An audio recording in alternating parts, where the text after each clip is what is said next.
প্রিয় ছাত্রছাত্রীরা, future dream স্কুলে তোমাদের সবাইকে স্বাগত জানাই। আজকের ক্লাসে আমরা দশম শ্রেণীর গণিতের কোষে দেখি 12-8 অঙ্কটা করব।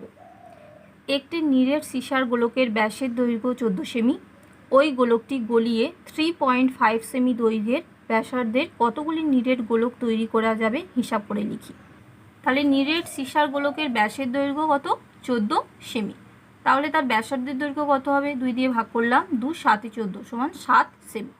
এবার এর আমরা আয়তন বার করব। তাহলে আয়তনের সূত্র কি? 4/3 পাই আর কিউ। তাহলে 4/3 পাই আর বলতে ব্যাসার্ধ, তাই আমরা এখানে 7 দিলাম, 7 কিউ ঘন সেমি।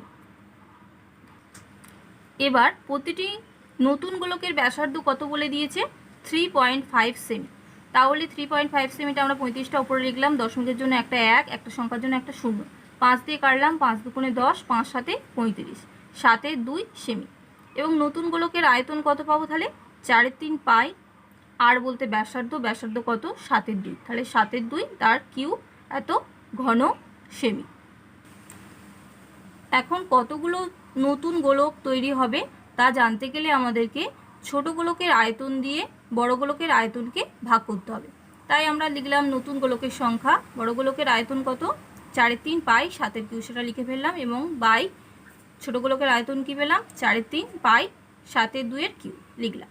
দেখো 4/3 4/3 কেটে যাচ্ছে, পাই পাই কেটে যাচ্ছে, তাহলে ওপরে কটা 7 রয়েছে?